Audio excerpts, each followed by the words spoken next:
오늘은 에스라 느헤미야 10강, 느헤미야 6장과 7장 말씀 함께 공부하고 기도하도록 하겠습니다. 저희가 지난주에 느헤미야 4장과 5장 말씀을 통해서 느헤미야가 어떻게 하나님의 뜻이 이루어지는 것을 방해하려는 대적들을 상대하면서 성벽 재건을 계속해 나가는지를 함께 살펴봤습니다. 느헤미야는 대적이 비웃고 조롱할 때 그 속상하고 상한 마음을 가지고 하나님 앞으로 나아갑니다. 또 대적이 밤을 타서 공격하려고 한다는 소식을 들었을 때에는 기도하는 가운데 현실적으로 전략적인 방어를 합니다. 나아가 느헤미야는 유다 공동체 내부의 이 갈등과 분열이라는 위험 요소를 제거합니다. 느헤미야는 가난한 사람들을 위해서 스스로 솔선수범해서 특권을 포기하며 부유한 사람들이 함께 하나님의 뜻을 따를 수 있도록 돕습니다. 느헤미야가 이렇게 할 수 있었던 것은 그가 하나님만을 온전히 신뢰하며 하나님의 은혜를 사모하는 사람이었기 때문입니다. 지금 우리도 느헤미야처럼 영적 전쟁의 상황 속에 놓여 있습니다. 외적으로는 코로나와 전쟁 그리고 정치적 분열 같은 그런 어려움이 있습니다. 또 이로 인해서 치솟는 물가로 인해서 경제적 어려움과 같은 도전들에 직면해 있습니다. 또 내적으로도 어떤 저마다 개인의 어떤 육체적 질병, 아픔이 있고 또 가족 간의 관계 어려움 같은 그런 도전들이 있습니다. 이런 도전들은 우리가 하나님의 뜻을 행하지 못하게 하는 이 방해로서 작용할 수 있습니다. 마귀가 이런 내적인 또는 외적인 어려움들을 통해서 우리가 하나님의 뜻을 행하는 것을 방해하려고 하는 겁니다. 근데 우리가 이런 영적 전쟁 가운데 있을 때 가장 중요한 것이 먼저 느헤미야처럼 하나님 앞으로 나아가 기도하는 겁니다. 우리는 우리의 상하고 지친 마음을, 힘들고 그 어려운 마음을 예수님 앞에 다 쏟아내야 됩니다. 그래서 성령께서 우리 마음을 만져주시고 우리 상한 마음을 치료해 주시지 않으면 우리는 이렇게 믿음으로 나아갈 수가 없습니다. 그래서 먼저 이렇게 주님 앞에 나아가서 우리 영혼을 치료받은 후에 기도하면서 지혜롭게 현실적인 문제들을 하나하나 해결해 나가야 됩니다. 그리고 무엇보다 우리가 주님의 뜻을 행할 때 하나님의 은혜만을 사모하면서 하나님의 나라와 하나님의 뜻을 구해야 됩니다. 오늘은 이제 느헤미야가 기도하면서 하나님의 뜻을 이루어갈 때 원수가 하나님의 뜻을 저지하기 위해서 마지막 발악을 하는 내용입니다. 느헤미야의 대적자들은 느헤미야를 협박해서 성벽 재건 공사를 그치게 하려고 노력을 합니다. 하지만 느헤미야는 결코 이 공사를 중단하지 않고 마침내 이 성벽 재건 공사를 완성하게 됩니다. 6장 내용을 보시면 느헤미야에 대한 음모의 내용입니다. 1절부터 9절은 이제 산발락과 게셈의 모략이 나옵니다. 1절 보시면 6장 1절입니다. 산발락과 도비아와 아라비아 사람 게셈과 그 나머지 우리의 원수들이 내가 성벽을 건축하여 허물어진 틈을 남기지 아니하였다 함을 들었는데 그때는 내가 아직 성문에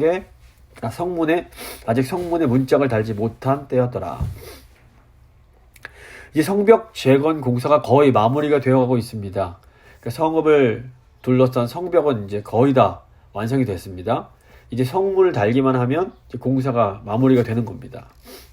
이제 산발락, 도비아, 게셈과 그 나머지 원수들이 이제는 뭐 다른 직접적 공격 같은 걸 해서는 이 성벽 공사를 막을 수가 없겠다라는 것을 알게 됩니다. 이제 그 사람들에게 남은 수단은 늘 그들이 했던 것처럼 거짓말로 속이는 방법밖에 없습니다. 2절 보시면 산발락과 게셈이 내게 사람을 보내어 이르기를 오라 우리가 오노 평지 한 촌에서 서로 만나자 하니 실상은 나를 해하고자 함이었더라. 산발락과 게셈이 이제 느헤미야에게 오노 평지 한 촌에서 만나자 이렇게 제안을 합니다. 아마도 이곳은 예루살렘 북쪽에 있는 유다 사람들의 정착지 맨 끝부분에 있는 마을로 유다와 북쪽 사마리아의 일종의 중립지대 역할을 했던 것으로 보입니다. 그러니까 대적자들이 느헤미야에게 중간지대에서 만나자고 제안을 하는 겁니다. 하지만 느헤미야는 그 제안이 자신을 해치거나 죽이기 위한 음모라는 것을 간파합니다. 느헤미야는 이 대적들의 목표가 성벽 재건 공사를 막는 것이라는 것을 알고 있었습니다. 3절 보시면 내가 곧 그들에게 사자들을 보내어 이르기를 내가 이제 큰 역사를 하니 내려가지 못하겠노라. 어찌하여 역사를 중지하게 하고 너희에게로 내려가겠느냐 하매 느헤미야는 대적자들과 만나서 논쟁하기 위해 하나님의 일을 중단하고 싶어하지 않습니다. 느헤미야는 그런 논쟁이 쓸모없고 또 자신의 목숨도 위태로울 수 있다는 것을 알고 있었습니다. 그래서 하나님의 백성들도 노할 때는 노할 수 있어야 됩니다. 악한 음모를 꾸미며 하나님의 뜻을 방해하려는 요청에 대해서는 단호하게 노라고 말해야 합니다. 예수님도 뭐 바리새인이나 사두개인 같은 이런 자들의 그런 어떤 잘못된 요청, 뭐 기적을 보여봐라, 뭘 해봐라 이런 요청에 대해서는 아주 단호하게 노라고 말씀하십니다.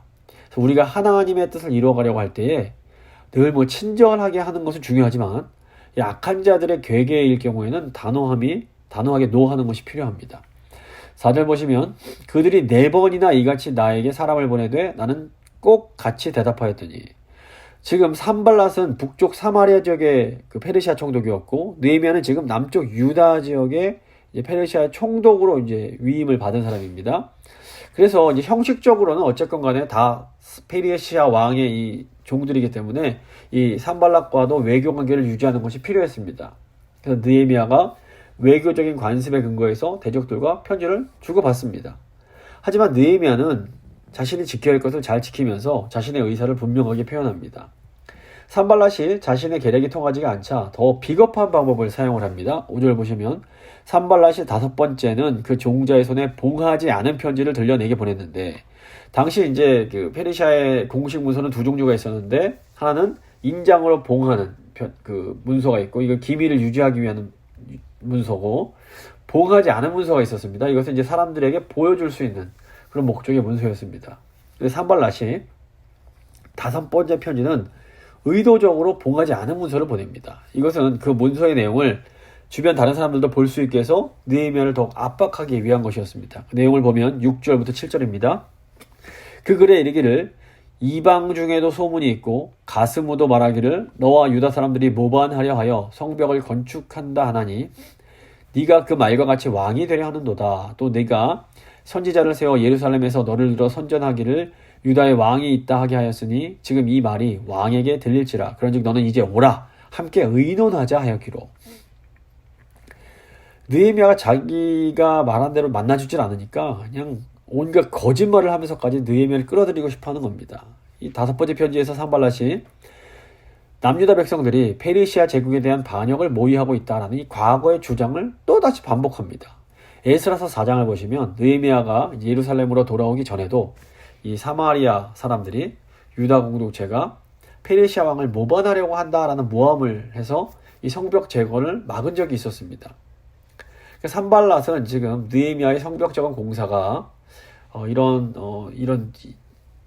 어떤 나쁜 모반을 일으키려 하는 나쁜 소문을 일으켜서 결국 유다 공동체에 큰 재앙을 불러올 수 있다라고 협박을 하면서 유다 공동체 안에 공포심을 조성하고 느헤미야를 자기 올무에 끌어들이려고 합니다. 산발랏이 느헤미야에게 네가 또 유다 왕이 되려고 하는구나 이런 식으로 말을 하는데 이제 이게 은근한 협박인 겁니다. 근데 산발랏이 보면 이 남유다의 상황에 대해서 아주 정통한 사람이었습니다. 이 남유다가 멸망하기 전에 이제 하나님께서 선지자들 보내셔서 다윗의 후손 가운데 그 메시아 왕이 나실 것을 예언하게 합니다. 이사야 9장 6절 보시면 이는 한 아기가 우리에게 낳고 한 아들을 우리에게 주신 바 되었는데 그는 어깨에 정사를 메었고 그의 이름은 기묘자라 모사라 전능하신 하나님이라 영존하시는 아버지라 평강의 왕이라 할 것임이라. 그 정사와 평강의 더함이 무궁하며 또 다윗의 왕자와 그의 나라에 군림하여 그 나라를 굳게 세우고 지금 이후로 영원히 정의와 공의로 그것을 보존하실 것이라. 만군의 여호와의 열심히 이를 이루시리라. 또 예레미야 선지자를 통해서도 23장 5절 6절 보시면 여호와의 말씀이니라. 보라 때가 이르리니 내가 다윗에게 한 의로운 가지를 일으킬 것이라. 그가 왕이 되어 지혜롭게 다스리며 세상에서 정의와 공의를 행할 것이며 그날에는 유다는 구원을 받겠고 이스라엘은 평안히 살 것이며 그의 이름은 여호와 우리의 공의라 일컬음을 받으리라. 이런 예언들을 하게 하십니다. 뭐 이외에도 여러 가지가 있는데 어쨌거나 유다 백성들이 이런 선지자들의 예언에 근거해서 다윗의 후손 중에서 자기들을 다스려줄 왕이 나오실 것을 기대하고 있었습니다.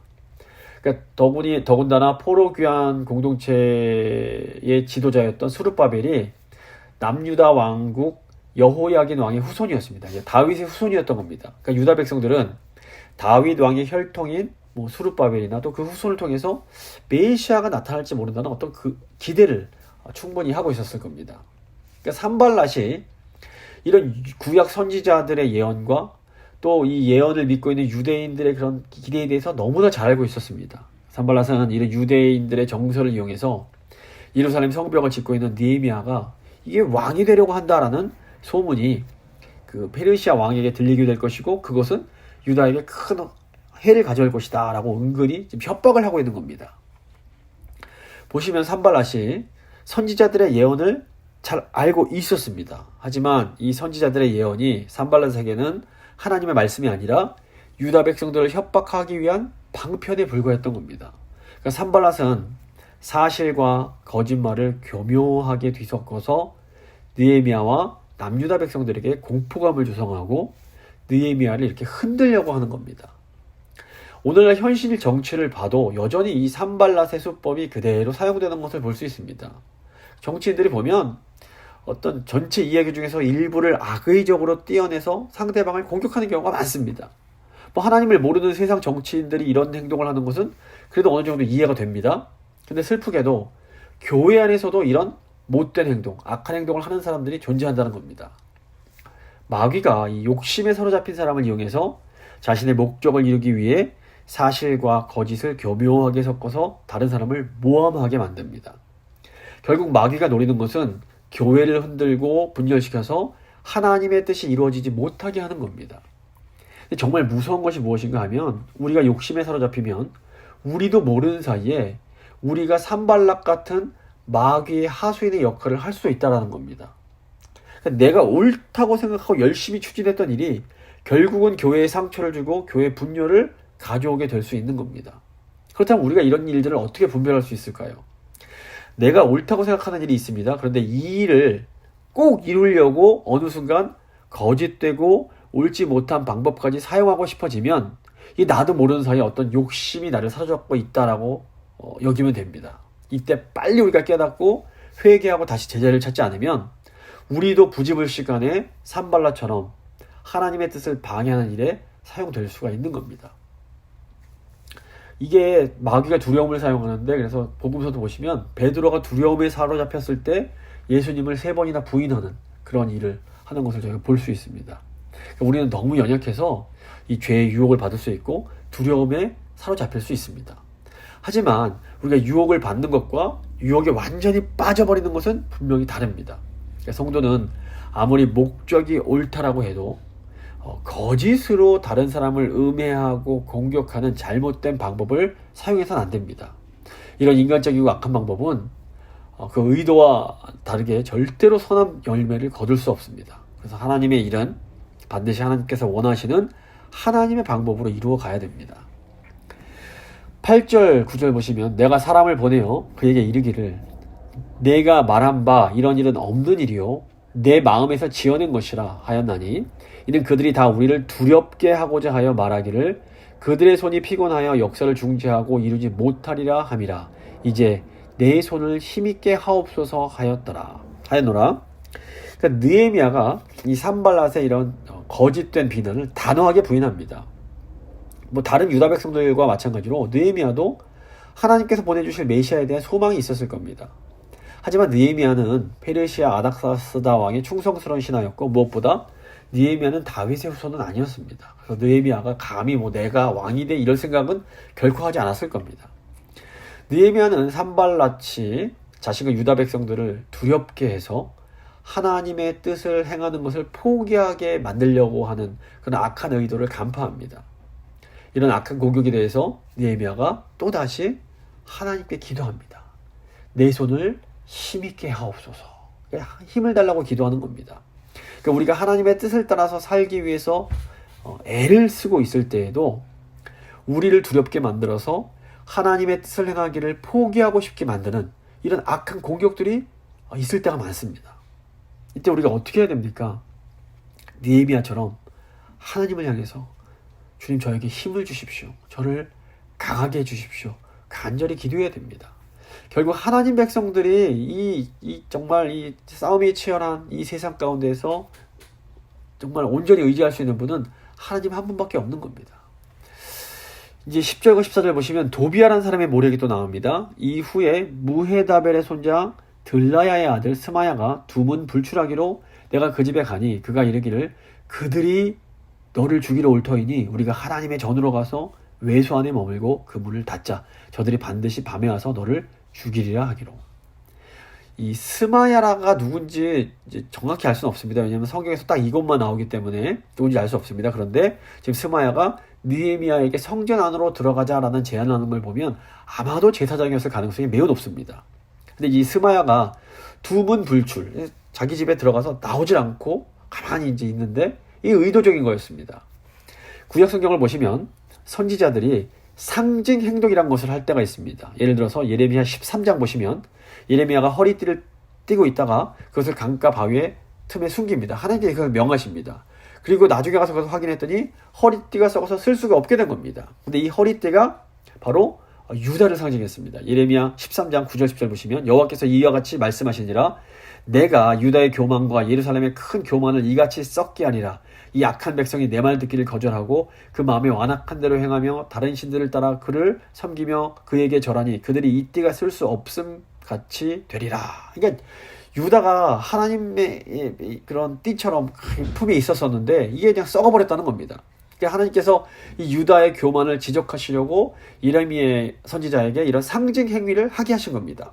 근데 보면 오늘 말씀에 나오는 스마야가 집에서 문 닫고 나오지 않은 행동을 합니다. 아마도 스마야가 이 행동을 통해서 지금 예루살렘이 대적들에 의해 둘러싸여 있다는 것을 암시하는 선지자적 상징 행동을 하려고 선지자적 상징 행동처럼 보이고 싶었던 것 같습니다.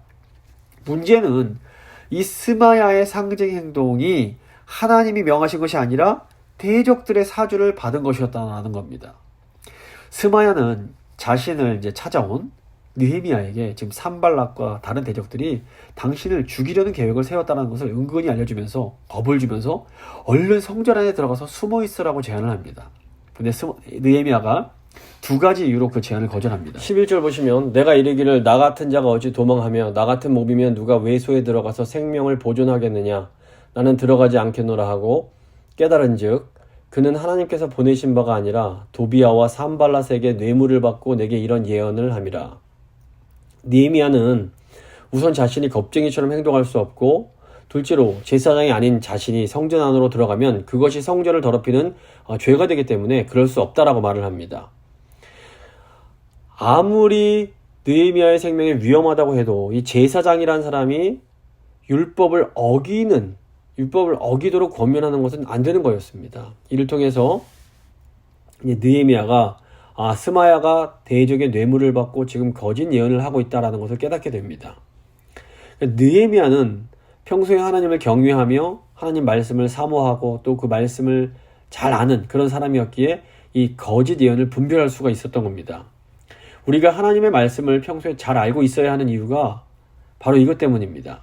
마귀는 때로 광명한 천사로까지 가장을 해서 이 하나님 백성들을 속이고 싶어 합니다. 그러니까 우리가 기독교의 기본 진리, 다시 말해서 교리를 잘 알고 있을 때 이런 교묘한 마귀의 계계를 분별할 능력을 얻을 수 있습니다. 보면 하나님을 정말로 사랑하는 분임에도 때로 영적인 분별을 못해서 이 거짓 예언에 속아 큰 실수를 저지르고 나중에 후회하는 경우를 종종 보게 됩니다. 그러니까 아무리 권위 있고 유명한 목사라고 해도 하나님 말씀의 방향과 욕심에 사로잡힐 경우에는 하나님 말씀의 방향과 어긋난 소위 거짓 예언을 할 수가 있습니다. 근데 우리가 이걸 어떻게 분별하느냐? 기독교의 기본 진리, 즉 교리를 분명히 알고 있을 때 이것을 분별할 수 있는 능력이 생깁니다. 저희가 오후 예배 때마다 교리를 배우는데 그 이유 중 하나가 바로 이런 영적 분별을 위함입니다. 13절을 보시면 그들이 뇌물을 준 까닭은 나를 두렵게 하고 이렇게 함으로 범죄하게 하고 악한 말을 지어 나를 비방하려 함이었느니라. 마귀의 목표는 언제나 우리를 두렵게 만드는 겁니다. 마귀는 언제나 거짓말로 우리 마음 가운데 두려움을 심어주려고 합니다. 그러니까 이러다 우리 큰일 나는 거 아니야? 이러다 우리 교회 어떻게 되는 거 아니야? 이러다 우리 가정 이거 엉망되는 거 아니야? 이런 두려움에 우리가 딱 사로잡히면 나도 모르게 어떤 옛습관, 우리 연약함이 있는 대로 우리가 흘러갑니다. 그 방향으로 흘러갑니다. 그래서 하나님이 원하시지 않는 행동을 우리가 저지르게 되는 겁니다. 이 두려움의 반대 개념이 하나님을 신뢰하는 겁니다. 스마야는 느헤미야가 여호와 하나님을 의지하는 대신 율법을 어겨가면서 이 성전으로 들어가는 죄를 짓게 만들려고 했습니다. 만약에 느헤미야가 두려움에 사로잡혀서 스마야의 말대로 하나님을 신뢰하지 않는 모습을 보였다면 이것이 이제 대적들에게 그 비방거리가 됐을 것이고 느헤미야의 권위가 손상되고 느헤미야가 하나님의 일을 하는데 큰 어려움이 있었을 겁니다. 보시면 이 느헤미야가 마귀의 계계를 딱 알아챘을 때 어떻게 행동합니까? 14절입니다.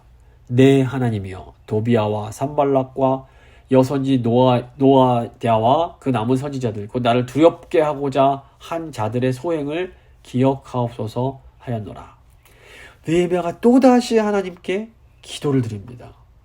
느헤미야가 지금 하나님께 자신과 유다 백성들을 믿음에서 벗어나게 하려고 두렵게 만들려는 사람들을 기억해달라고 하나님께 기도합니다. 느헤미야의 기도를 보시면 기억하옵소서라는 표현이 종종 나옵니다. 이제 이 기억하옵소서라는 말은 하나님께서 공의를 행해 주시기를 간구하는 표현입니다. 하나님의 공의는 두 가지로 나타나는데 하나님 뜻에 순종하며 하나님 뜻을 행하는 자에게는 형통으로 나타나고 하나님 뜻을 대적하고 하나님을 반대하는 자들에게는 심판을 통해서 나타납니다. 그러니까 느헤미야가 하나님 공의를 행해 주십시오 이렇게 기도를 드린 겁니다.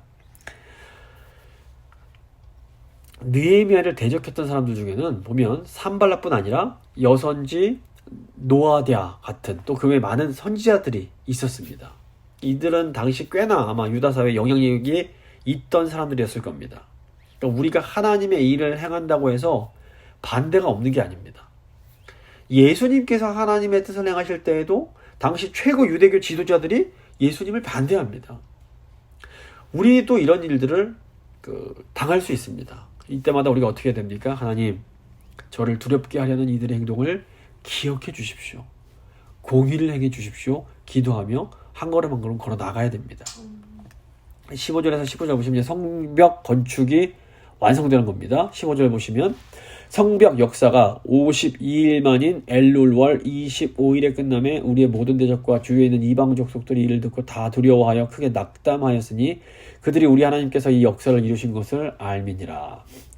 느헤미야가 아닥사스다 왕에게 성벽 재건을 하게 해달라고 요청한 지 6개월이 채 되지 않아서 공사가 끝이 납니다. 성벽 재건 공사가 이렇게 단기간에 끝이 나니까 느헤미야의 대적들이 두려움에 사로잡힙니다. 그러니까 느헤미야의 대적들도 성벽 재건이 완성됐다는 소식을 딱 듣고는 야, 이게 하나님께서 하신 것이구나 라는 것을 알게 됩니다. 이 사람들이 이제 만약 하나님께서 이렇게 유다 백성들을 도우셔서 이렇게 빨리 성벽이 재건됐다면 그 하나님이 장차 유다 공동체를 큰 나라로 만드실 것이고 그러면 우리에게 큰 위협이 될 것이다 이런 생각을 하면서 반대로 두렵게 하려던 자들이 이제 두려움에 사로잡히고 낙담을 하게 되는 겁니다.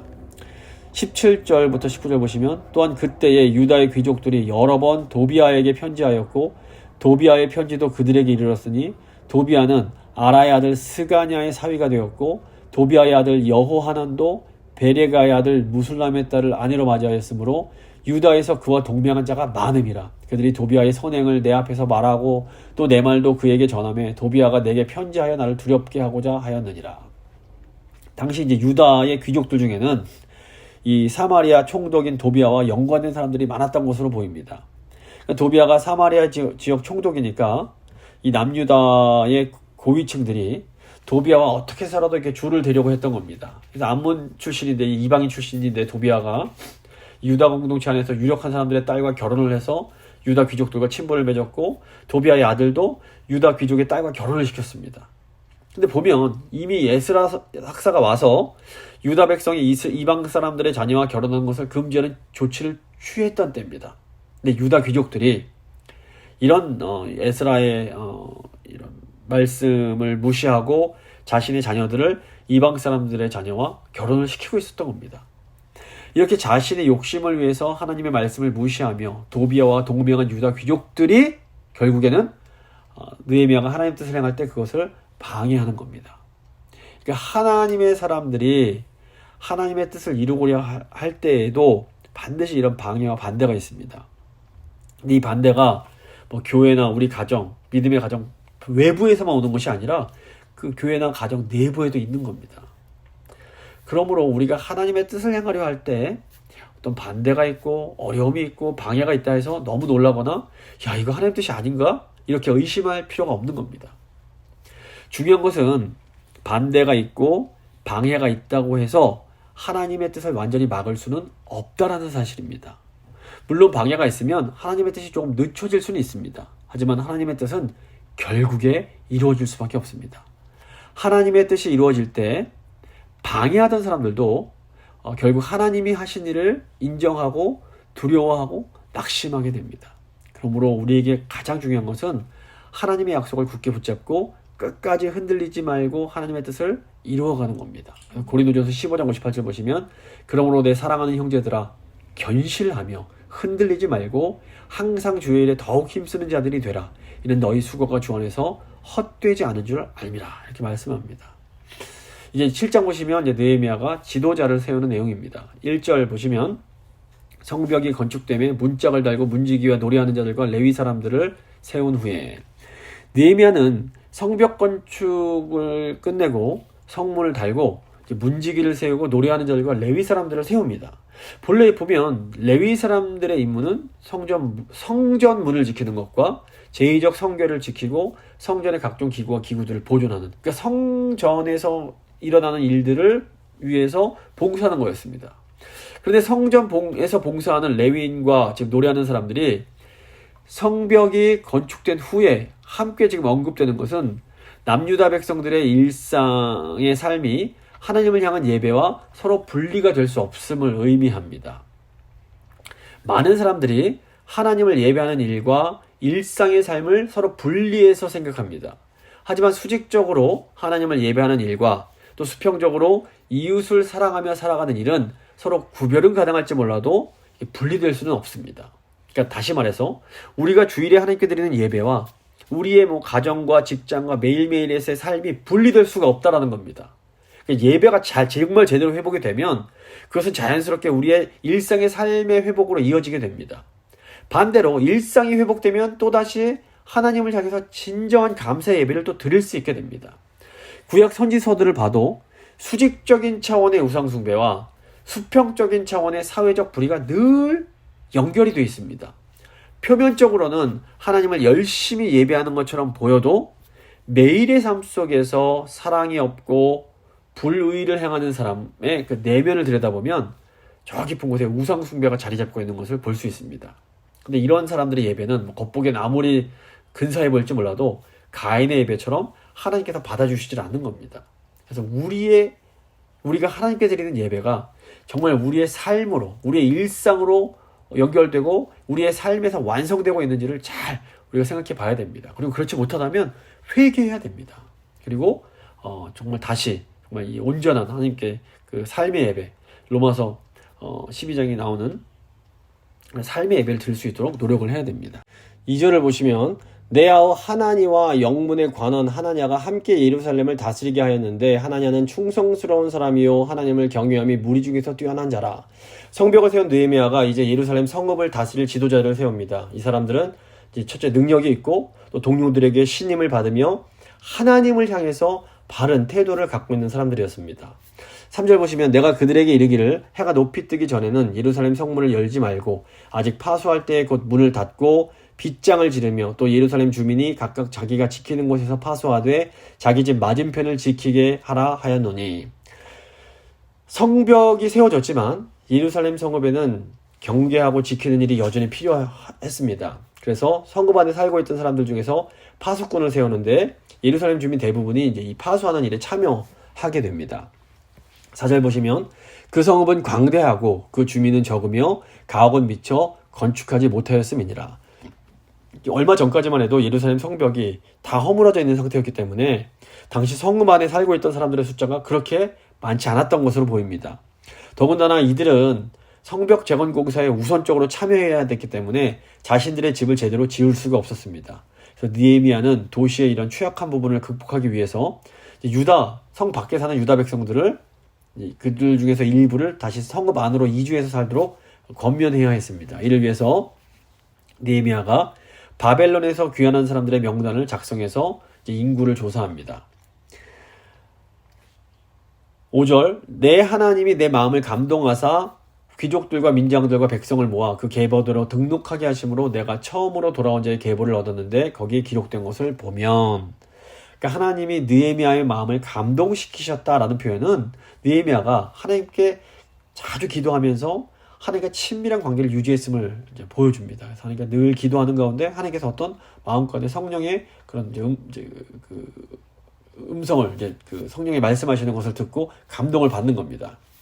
느헤미야가 이제 유대 백성 전체 인구를 조사하기로 결정을 하는데, 이것을 위해서 느헤미야가 처음으로 돌아왔던 사람들의 계보를 참고해서 귀한 자의 명단을 다시 기록합니다. 그래서 7장 6절부터 73절까지 이르는 긴 명단은 사실 에스라 2장에 기록된 그 명단과 거의 유사합니다. 이 명단이 뭐 성벽 재건을 마친 후에 예루살렘에 더 많은 주민들을 그 성읍 안에 살게 하기 위해서 작성된 것이었기 때문에 어떤 새로운 정보를 주기 위한 것은 아니었습니다. 그러니까 중요한 것은 느헤미야가 이 성벽을 재건하고 명단을 기록하면서 그 마음 가운데 어떤 생각을 품었느냐 하는 겁니다.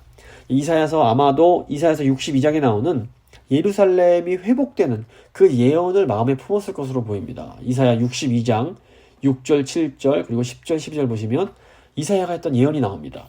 예루살렘이여, 내가 나의 성벽 위에 파수꾼을 세우고 그들로 하여금 주야로 계속 잠잠하지 않게 하였느니라.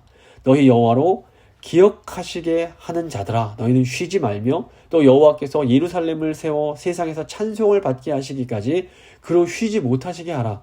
성문으로 나아가라. 백성이 올 길을 닦으라. 큰 길을 수축하라. 돌을 제하라. 만민을 위하여 기치를 들라. 여호와께서 땅끝까지 선포하시되 너희는 딸 시온에게 이르라. 보라, 내 구원이 이르렀느니라. 보라, 상급이 그에게 있고 보응이 그 앞에 있느니라 하셨느니라. 사람들이 너를 일컬어 거룩한 백성이라. 여호와께서 구속하신 자라 하겠고 또 너를 일컬어 찾은 바 된 자요 버림받지 아니한 성읍이라 하리라. 사실 이 이사야 선지자의 이 예언은 결국 참된 성전이시요 참된 이스라엘이신 예수님께서 오심으로 온전하게 성취가 됩니다. 하지만 느헤미야는 자기 시대에 이 예언이 이루어질 수 있도록 최선을 다해서 순종을 합니다. 그러니까 우리가 하나님께 받은 이 놀라운 회복의 약속도 사실 결국에는 하나님이 정하신 그때에 온전히 이루어지게 될 겁니다. 그때가 언제인지 저희는 사실 알 수 없습니다. 하지만 우리는 느헤미야처럼 지금 우리 시대에 그 약속을 꿈꾸며 그 약속이 이루어질 수 있도록 하나님이 우리에게 맡기신 사명에 최선을 다하면서 살아가야 되는 겁니다. 이중적인 이미 그리고 아직의 그런 긴장이 있는 겁니다. 말씀을 마무리 지어보겠습니다. 오늘은 느헤미야가 대적들의 괴계 속에서도 끝까지 흔들리지 않고 하나님께서 맡겨주신 사명을 감당하는 내용입니다. 느헤미야는 대적들의 악한 제안에 대해서는 단호하게 노, 싫다라고 반응을 합니다. 또 느헤미야가 대적의 사주를 받은 거짓 예언에 대해서도 지혜롭게 영적으로 분별하고 또 거짓으로 두렵게 만들어서 하나님의 일을 하지 못하게 하려는 이런 악한 괴계에 흔들리지 않고 결국 성벽 재건을 완수하게 됩니다. 이 모든 과정에서 보면 느헤미야는 계속해서 하나님께 기도하면서 힘을 달라고 간구합니다. 성벽 재건을 완공한 후에 느헤미야는 예배와 삶이 하나 되는 예루살렘 성읍이 될 수 있도록 또 노력을 합니다. 좋은 지도자들을 세우고 새롭게 재건된 예루살렘 성읍에 유다 백성들이 들어와서 살 수 있게 합니다. 선지자들이 예언했던 이 예루살렘 성읍의 온전한 회복은 결국 예수 그리스도를 통해서 완성이 됩니다. 하지만 느헤미야는 하나님께서 완성하실 예루살렘 성에 대한 그런 꿈과 비전을 품고 또 자기 삶 가운데 이것을 위해서 최선을 다하는 모습을 보이는 겁니다. 우리 삶을 봐도 우리에게 주어진 회복의 약속은 아직 이루어지지 못한 부분이 많아 보입니다. 이 회복의 약속을 하나님께서 하나님의 때에 온전히 이루어 가실 겁니다. 하지만 또 한편 보면 지금 우리에게는 이미 하나님께서 이루어 주신 약속도 있습니다. 우리가 이미 하나님께서 이루어 주신 약속을 누리면서 동시에 하나님이 지금 우리에게 맡기신 사명을 이루기 위해서 최선을 다해야 됩니다. 그러니까 늘 매 순간 치열한 영적 전쟁 속에서 우리가 마음으로 하나님께 기도하면서 주님, 저희를 두렵게 하는 자들을 기억해 주십시오 라고 기도하고, 주님 저에게 힘을 더해 주십시오라고 기도하면서 신실하게 하나님의 뜻을 이루어 가야 합니다. 이 시간 하나님, 저희가 이 땅을 살아가는데 이 땅에서 하나님의 뜻을 이룰 수 있도록 늘 주님 저희를 기억해 주시고 또 저에게 힘을 더해 주십시오. 한번 같이 기도하도록 하겠습니다.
살아계신 하나님 감사합니다. 저희 매일매일의 삶이 아버지 치열한 영적 전쟁과 같이 느껴집니다. 산발락과 도비와 같은 그런 상황들이 저희를 두렵게 만들려고 길을 쓰고 있습니다. 아버지 이럴 때일수록 저희가 무엇보다 주님 앞으로 나아갈 수 있도록 도와주십시오. 예수님 앞에 나아가서 저희 두려운 마음, 답답한 마음, 억울한 마음, 속상한 마음을 다 쏟아놓게 하시고 주님을 의지하여 새 힘을 얻을 수 있도록 주여 도와주시옵소서. 주님, 바라옵기는 주님께서 저희를 기억해 주시길 원합니다. 주의 뜻을 행하는 자에게 긍휼과 복을 내려주시고 주의 뜻을 반대하는 자들에게 심판과 정말 그 형벌을 내려주시기를 간구합니다. 주님, 사랑하는 저희 성도님들 일평생 주의 뜻을 행하기 위해서 애쓰며 살아온 것 주께서 아십니다. 주여 그 마음 받아주시고 저희가 끝까지 느헤미야처럼 맡겨진 사명 잘 감당하는 그런 인생들 될 수 있도록 주여 함께하여 주시옵소서. 주님께 저희 삶을 맡겨드리며 귀하신 우리 주 예수 그리스도의 이름으로 기도드립니다. 아멘.